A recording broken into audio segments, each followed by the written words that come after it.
Were we expecting more people than this, Sarah, or is this the whole crew?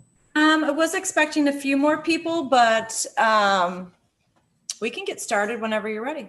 Yeah, you want to do that? Okay, let's call the meeting to order. It's 11 o'clock. Do you want me to do a roll call verbally or? We can do that. So we've got Doug Ormson with the Sheriff's Office. We got Sandy Frigo, Criminal Justice Assessor. We've got IT support with Krista Vind. We've got our Chair, Katie Shalley, the Clerk of Courts. And we've got Hannah Newberg out of the Sheriff's Office, excuse me. Yes, it looks like, oh, we got somebody joining us here. Couple. All right, looks like we've got Adrian with the DA's office joining us. Thank you. And we've got Garrett Bunkelman with DOC as well. And I guess if we do have some latecomers, I'll just announce them as they come in. Sounds good. So can we get a motion to approve the minutes from the October 20th meeting?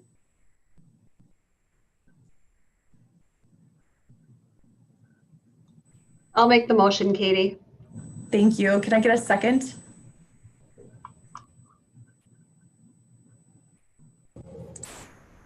I'll second. Thank you. All those in favor of the motion or the minutes, please signify by saying aye. Aye. Aye. Any opposed, signify by saying no. Okay, the minutes are approved. I'll turn it over to Sarah for the staff report. All right. Well, thanks everybody for joining us today for data work group meeting. For the staff report, so we last met in October, obviously from the minutes. So I just want to give some updates on activities since then. We did have the OWI forum on November 10th. So our OWI data was shared as part of that forum. That was one of the centerpieces of the forum. So that was really well received. So that was some work that this group did and appreciate that. We also were able to present to the CJCC on the 12th of November. We presented the recidivism studies. So really sparked some good conversation and folks were eager to really get that information. So definitely want to continue our work on the recidivism project, this ongoing project. I do want to let the folks know that Deanna Arntzen with the DA's office has taken a new position. So we've got Adrian filling in. And Adrian, I don't know if you can update us on the hiring process, but have you guys identified somebody for the deferred prosecutor position? Yeah, so Bradley Erickson, who currently works in the Victim Witness Department, he is a retired DOC agent. He worked with probation and parole for 30 years. He will be taking that position. Well, great. We know Brad, and we'll have to welcome him to the group once he gets settled in. So that's great. And then the last staff update I have is our, we're looking ahead for 2021, which I think we're all kind of tired of this year. But we will have Chris Corpola, our Human Services Director, will become chair of the CJCC in 2021. And we've got District Attorney Nodoff will become our vice chair for the that 2-year period. And our first meeting of the year will be on January 14th at 4 o'clock. So more details, as we get closer to that date, but looking ahead for 2021. So that's my staff report unless there's questions. We can move to number 5, the monthly dashboard for October. I'm going to share my screen and pull up the dashboard here so we can go over some information. We're continuing to see the same kind of trends under COVID. Just our numbers are definitely reduced compared to average years. We're seeing that in the jail overall. Certainly seeing the number of pre-trial holds on the rise compared to what we would typically see in this October month of previous years. So looking at the law enforcement proxies, we continue to get those coming through. They're also down when we look at what would be a normal year. Just a lot of there's just reduced capacity out there right now too. What is interesting is the percentage of female contacts that MPD had, about 45%. So we're reaching Sergeant Ormson's goal of equality there, 50-50. But the numbers are low, so we just got to kind of take that with a grain of salt. We are still seeing a lot of the folks come in at that low risk level. Looking at the different programs and the stats, so just kind of seeing the incremental changes from month to month overall. Generally referrals are down. Program enrollments have been down. Just the whole court case processing system, is just taking longer. So while referrals have kind of trickled in, probably more in October, they're still down from what we would typically see.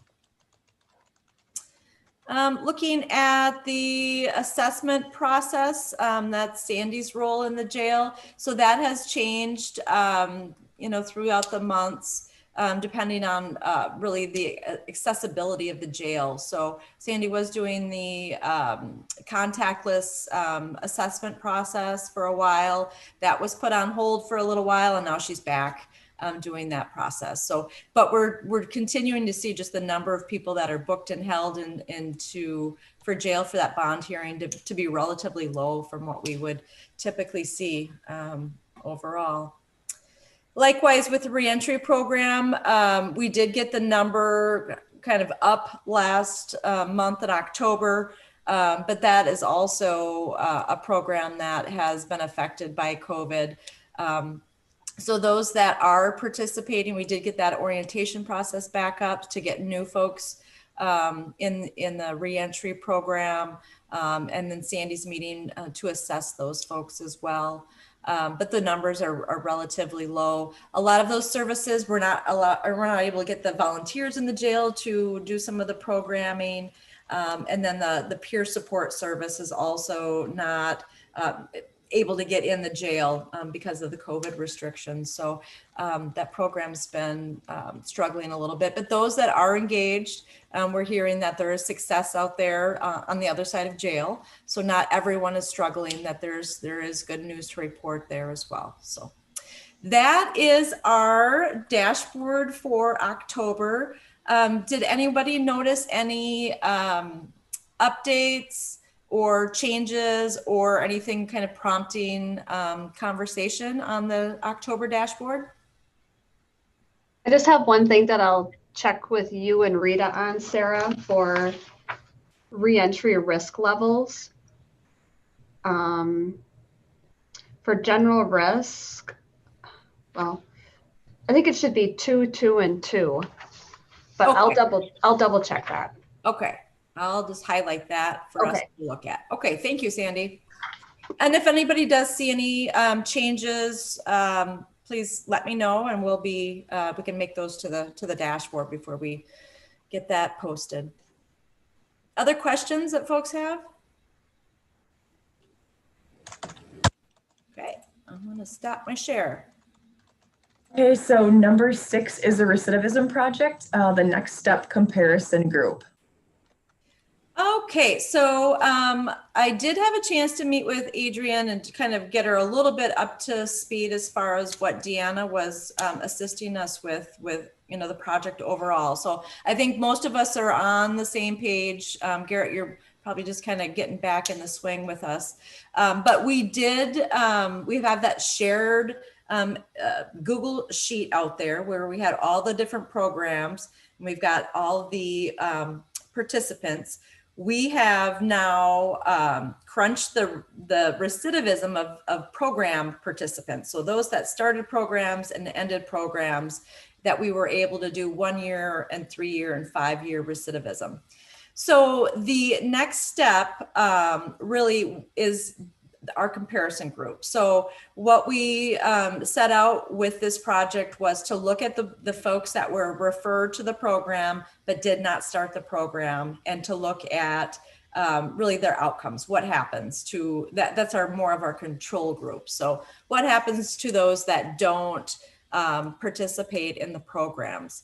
So I think the next step really is going to be to go into that shared Google spreadsheet, and by program tab, we're going to need the program people to ensure that the lists are updated. So we've got our deferred prosecution would essentially cover the top. Well, actually, Deanna just did the pre-charge diversion program. The top program was done with my office staff, and then the family or the treatment court was also with my staff.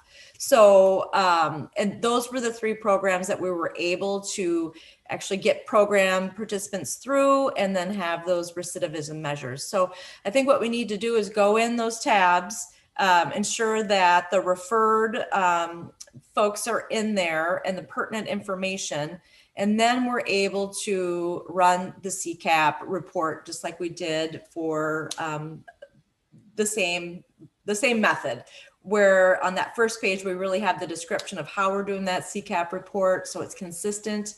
And then I would have some capacity for my staff to look up those CCAP reports. So I think right now we're really we've done the program people at the end of this year. So at our January meeting, we can talk about updating those numbers again for 2020 now that once it's over. But I think we're ready for that comparison group. So do we have any questions? I guess, Adrian, do you have any questions on what you might need to do in that spreadsheet?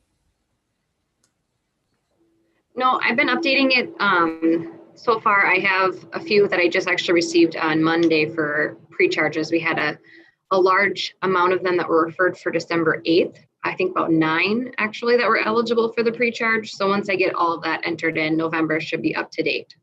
Okay, great. So then I'll just need you to go, I guess, and maybe we want to, I guess it's your decision whether you want to wait for Brad to get in his new position, or if you want to take on ensuring that the old names or the referred names are on the spreadsheet. I did touch base with Deanna before she left, and she had indicated to me that everything was current up to the day that she left. So I've just been making sure that everything stays current while I'm handling it. So that way for the new person, it would essentially be a fresh start for them to fill in information. So great. We should be good. Okay, so that tab's probably good. I will get with my staff on the top and then our treatment court, and then I'll have, if it's okay with you, Katie, just have Rita start to do the recidivism or the CCAP checks on those. She's got more just flexibility in her workflow. So those are projects that she can easily do between other projects. So, and then I guess I'll let Katie know if we do need more resources for that CCAP search, but I'll leave it with Rita for right now.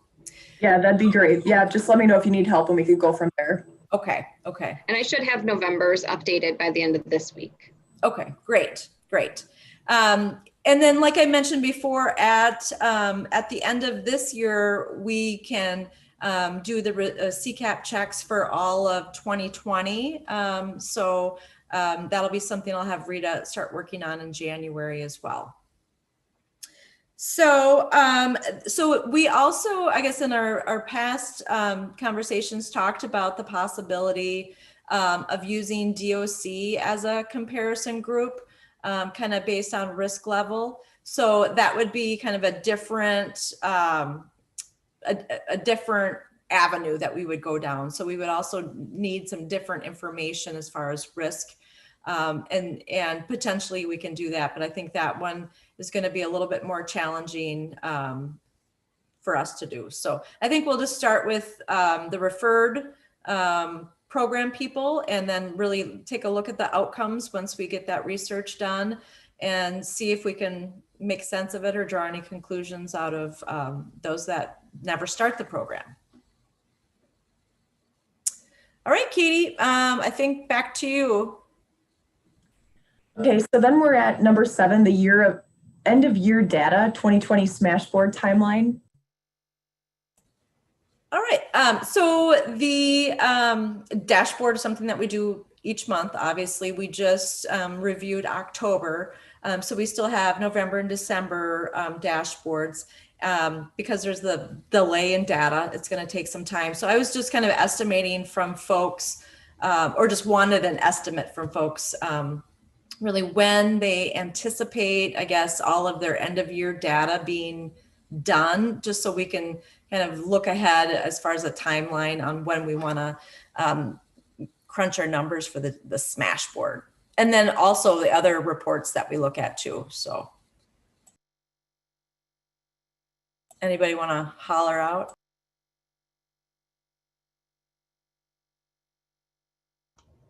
Sometime in February, Sarah? Okay, that's when you'll have all your December stuff, realistically. Like for the whole year, Sarah? Yeah, yeah. Yeah, probably, I'd say by February 1st.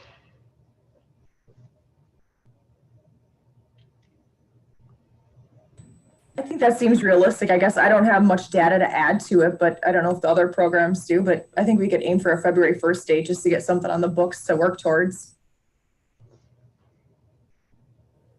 All right. That's fine for us too. Okay. All right. Well, that sounds good then. We'll just kind of pencil that in. And then because we're, we do the dashboards each month, that's what goes into the Smashboard. So it's not such a labor intensive project as it initially was. So we just want to continue to get these dashboards produced as quickly as we can. And just knowing that there's a delay in data, and that's just the way it goes. So I just appreciate everybody's cooperation and participation in sharing the data. Okay, I think that's all for that one, Katie. Perfect. So let's go to number 8, the look ahead to 2021. As I mentioned, we got Chris Corpola coming up as chair. DA Nodoff will be vice chair. We have some kind of shifting, I guess, leadership of the CJCC. Katie's been leading the data work group this year, and I think it's worked out very well. So I was just hoping that Katie would be willing to stick on with us in chairing the data work group as we move ahead. And if she's not, then for us to actually have a conversation about, the leadership of this group. So I guess, Katie, are you willing to stick with us? Yeah, I'm willing to do it. That's not a problem. Great. Because I think just that continuity is helpful. And, this work group, we have more, kind of monthly projects that we have to get done. So I think this is just a helpful work group that allows us to really have the data at our fingertips. And we've been able to really write for grants, get more funding for different things that we need based on all the data that you guys put together each month. So I just want to ensure that you guys know how important you are to this whole process of what we're trying to do and to make change, incremental change, but then also enhance the services that we have in Dunn County. So thank you. So with that, Katie, I guess you're stuck with us for 2021, which is good. And then I think it's just kind of looking ahead if there's other projects or ideas that folks have or interest areas. It was really helpful that we dug into that data for OWIs this year because that was ready to go for our forum. So just kind of wanted to throw out there if there's any other interests that people have for us to look at data.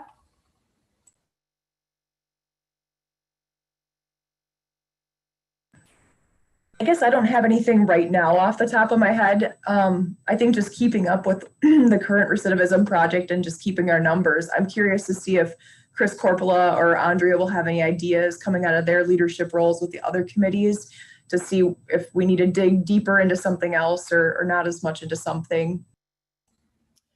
Right, and we will have an executive meeting next week, and then start kind of shifting towards that, our goals for next year, and what ideas that they might have. Absolutely. Is this like the world record in meeting times here? Yeah, that's fine. I'm fine with it. We're all busy. We got stuff to do. You can actually eat lunch today, so that'd be Yeah. good. We can look at the next meeting date if we want, I guess. I don't know what works for everybody. I mean, if just this 11 to 12 works for everybody, we could just send out maybe another doodle poll. Does that work, Sarah? Yep, that works. Do we want to look at like late January? Or, yep, Yeah, let's do the end of the month in January. That should be fine. sounds good. All right, so be on the lookout for a doodle poll then. I guess with that being said, we can adjourn the meeting, right? That's right. Okay. Well, Thanks great. for participating. Have a good day, everybody. The meeting is adjourned.